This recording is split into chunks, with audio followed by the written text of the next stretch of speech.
ये कहानी आर्कटिक में भटके हुए एक शख्स की है जिसका जहाज क्रैश हुआ और वो जिंदा बच निकला, लेकिन वो एक ऐसी जगह फंस चुका था जहां दूर दूर तक इंसान तो दूर कोई जानवर तक नहीं था। आर्कटिक दुनिया के वीरान तरीन इलाकों में से एक है। उस शख्स के साथ क्या हुआ? क्या वो वहां से कभी निकल सका? वो कितने दिन वहां रहा? और ये लड़की कौन थी? और इसके साथ जो हुआ ये भी एक दर्दनाक कहानी है। मेरे साथ आखिर तक जुड़े रहिए, चैनल सब्सक्राइब कीजिए और साथ ही लगे घंटी के बटन को भी प्रेस कीजिए ताकि आगे आने वाली इस तरह की सभी कहानियां आप तक पहले पहुंच सकें। एक आदमी को बर्फ खोदते हुए दिखाया जाता है जिसका नाम है ओवरगार्ड। वो अपना काम खत्म करके अपना सामान उठाता है और अपने जहाज की तरफ जाने लगता है। उसने बर्फ खोदकर SOS लिखा है ताकि कोई जहाज या हेलीकॉप्टर उसकी मदद को आ सके। दरअसल वो यहाँ किसी हादसे में अपना जहाज गिरा चुका है और अब मदद के इंतजार में अपने दिन रात काट रहा है। उसने अपने जहाज के करीब ही मछली पकड़ने के लिए कुछ फंदे लगा रखे हैं और जब कभी कोई मछली उसके हाथ लगती है तो वो उस मछली को इस बॉक्स में स्टोर कर लेता है और अपने खाने के लिए एक मछली उठाकर वापस जहाज की तरफ चलता है, जहां वो ये कच्ची मछली खाने पर मजबूर है क्योंकि उसके पास आग जलाने के लिए कुछ नहीं है। उसकी घड़ी अलार्म बजाती है और उसी वक्त वो अपना कुछ जरूरी सामान उठाकर बाहर निकल जाता है। वो एक ऊंची जगह पर जाता है जहां बैठकर वो अपने रेडियो सिस्टम से सिग्नल्स ट्रांसमिट करता है कि अगर आसपास कोई जहाज या हेलीकॉप्टर हो तो वो उसे देख सके। लेकिन काफी देर बाद तक भी उसे कोई जहाज नहीं मिलता और वो वापस लौट जाता है।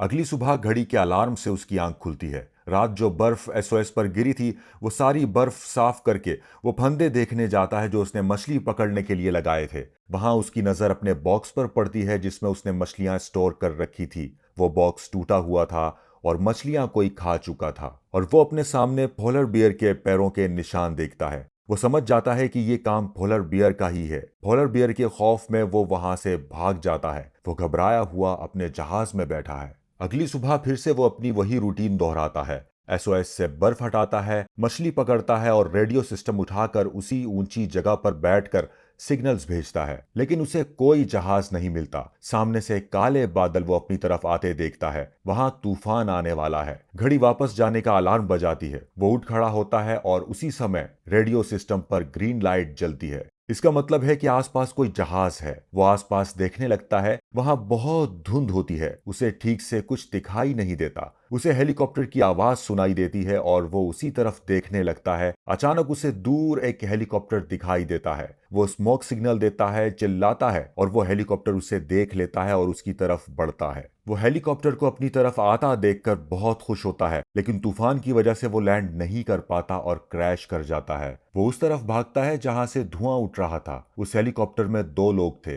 ये दोनों हस्बैंड वाइफ थे। वो आदमी तो मर चुका था लेकिन लड़की जिंदा थी। उस लड़की के पेट पर गहरा जख्म था। वो हेलीकॉप्टर में मेडिकल किट तलाश करता है और उस जख्म पर स्टिचेस लगाकर बैंडेज कर देता है। बाहर तूफान की वजह से वो रात उसी हेलीकॉप्टर में गुजारता है। सुबह घड़ी अलार्म बजाती है तो उसकी आंख खुलती है। वो हेलीकॉप्टर से सारा जरूरी सामान उठाता है, हेलीकॉप्टर का दरवाजा निकालता है और उस पर लड़की को लिटाकर अपने जहाज की तरफ चलता है। वहां पहुंचकर वो उसे लिटा देता है। वो लड़की की तलाशी लेता है तो उसकी जेब से उसका एक कार्ड मिलता है। वो उसे पानी पिलाता है और उससे बात करने की कोशिश करता है, लेकिन वो लड़की इंग्लिश नहीं समझती। वो उसे इशारों से बात समझाता है। वो लड़की उससे अपनी भाषा में कुछ समझाने की कोशिश करती है, लेकिन वो नहीं समझ पाता। वो लड़की फिर से बेहोश हो जाती है। वो लड़की के लिए एक नोट लिख छोड़ता है कि अगर उसे होश आ गया तो वो देख लेगी। वो दोबारा हेलीकॉप्टर के पास जाता है जहां उस लड़की के हस्बैंड की लाश पड़ी है। वो उसकी जैकेट उतारकर उसे दफना देता है। वो अब हेलीकॉप्टर में जरूरत का सामान देखता है जो वो अपने साथ ले जा सके।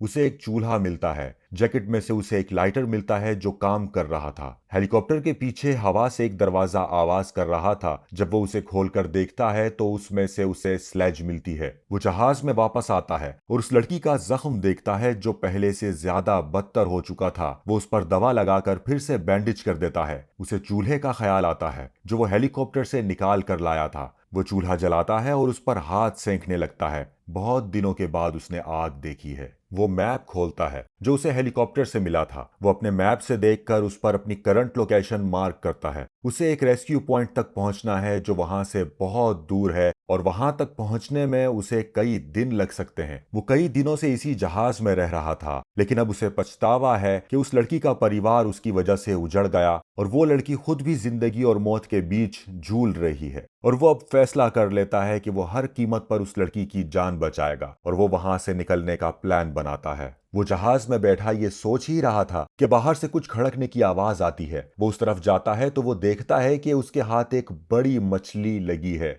जिसे देखकर वो बहुत खुश होता है और वो कई दिनों के बाद अपना खाना पका कर खाता है और उस लड़की को भी खिलाने की कोशिश करता है। वो मैप पर अपना रास्ता ड्रॉ करता है। उसे अब निकलने की तैयारी करनी है। रास्ते के लिए बहुत सी मछलियां पकड़कर स्टोर करता है। अपनी जरूरत का सामान उठाता है। लड़की को स्लीपिंग बैग पहनाकर स्लेज पर लिटा देता है और बांध देता है कि कहीं वो गिर ना जाए। जहाज में एक नोट लिख छोड़ता है कि अगर कोई उन्हें ढूंढने आएगा तो उन्हें मालूम होगा कि ये लोग किस तरफ गए हैं। वही नोट वो अपने जहाज पर भी लिख देता है और फाइनली वो हिम्मत बांधकर स्लेज को अपने पीछे खींचता हुआ चल पड़ता है। अब शाम हो चुकी है और वो बहुत थक चुका है और उसे अब रात गुजारने के लिए कोई जगह ढूंढनी होगी। तो वो बर्फ खोदकर इग्लू बनाता है जहां वो हिफाजत से रात गुजार सके। रास्ते में उसे शदीद तूफान का सामना होता है कि उसे आगे रास्ता भी दिखाई नहीं देता। इसी तूफान में वो अपने रास्ते से भटक जाता है और एक ऐसी जगह जा पहुंचता है जहां उसका सामना एक पहाड़ी से होता है और वो पहाड़ी नक्शे में नहीं थी। अब एक रास्ता तो ये था कि ये पहाड़ी चढ़कर जाए और 2 दिन में रेस्क्यू पॉइंट तक पहुंच जाए, और दूसरा रास्ता बहुत लंबा था जहां से उसे रेस्क्यू पॉइंट तक पहुंचने में 5 दिन लग सकते हैं और उस रास्ते पर उसे तेज हवाओं का सामना होगा। वो सबसे पहले अपना सामान ऊपर पहुंचाता है और फिर लड़की को ऊपर खींचता है, लेकिन उसके हाथ से रस्सी छूट जाती है और स्लेज फिसलकर नीचे आ जाती है। वो दूसरी बार फिर से कोशिश करता है और फिर से वो नाकाम रहा। तीसरी बार भी जब वो स्लेज ऊपर पहुंचाने में नाकाम रहा तो वो फैसला करता है कि वो लंबे रास्ते से रेस्क्यू पॉइंट तक पहुंचेगा। रास्ते में उसे एक गुफा मिलती है जहां वो रात गुजारने के लिए ठहरता है। वो खाना बनाकर खाता है और लड़की को भी खिलाने की कोशिश करता है। उसकी आंख लगने ही वाली थी कि उसे किसी जानवर के गुर्राने की आवाज आती है और वो इस खौफ से पूरी तरह जाग जाता है। वो पोलर बियर है जो गुफा के अंदर आने की कोशिश कर रहा है, लेकिन वो रास्ता तंग होने की वजह से अंदर नहीं आ सकता। आदमी के पास 2 फ्लेयर्स हैं। वो एक को जलाकर बियर के पास फेंक देता है, जिससे वो बियर डर कर भाग जाता है। सुबह होती है तो वो बाहर आकर बियर तलाश करता है, लेकिन वो जा चुका था, वो वहां कहीं नहीं होता।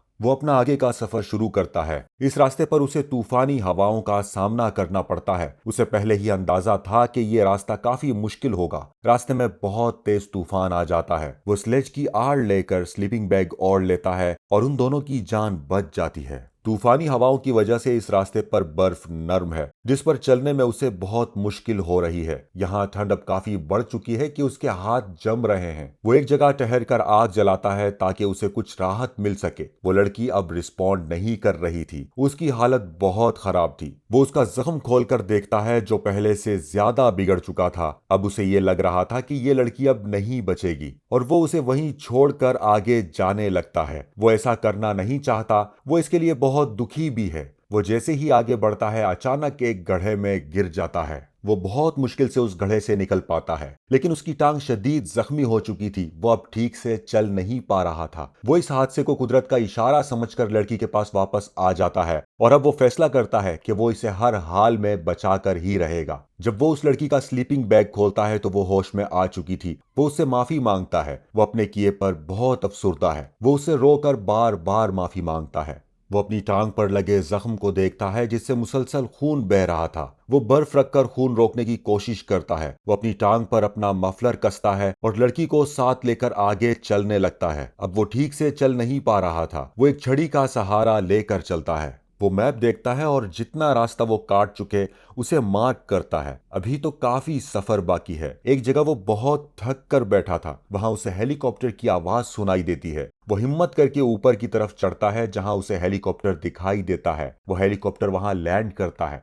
वो जल्दी से फिसल कर नीचे आता है और स्लेज को ऊपर पहुंचाता है। वो बहुत चिल्लाता है, उन्हें आवाज देता है, लेकिन वो बहुत दूर थे, वो उसकी आवाज नहीं सुन सकते थे। फिर उसे उस आखिरी फ्लेयर का ख्याल आता है। वो अपनी जेब से फ्लेयर निकालता है और सिग्नल देता है, और जब उसे कोई रिस्पॉन्स नहीं मिलता तो वो अपनी जैकेट उतार कर फ्लेयर पर रख देता है, जिससे उसकी जैकेट को आग लग जाती है और वो अपनी जैकेट छड़ी पर उठाकर ऊंचा लहराता है, लेकिन वो हेलीकॉप्टर चला जाता है। वो दोनों अब उम्मीद छोड़ चुके थे। उन्हें अब लग रहा था कि वो अब नहीं बच सकते और वो अब आगे भी नहीं चल सकते थे। वो उस लड़की को हौसला दे रहा था जो असल में खुद भी हौसला हार चुका था। वो दोनों उम्मीद हार कर वहीं बर्फ पर लेट जाते हैं और उसी वक्त वही हेलीकॉप्टर उनके पास लैंड करता है।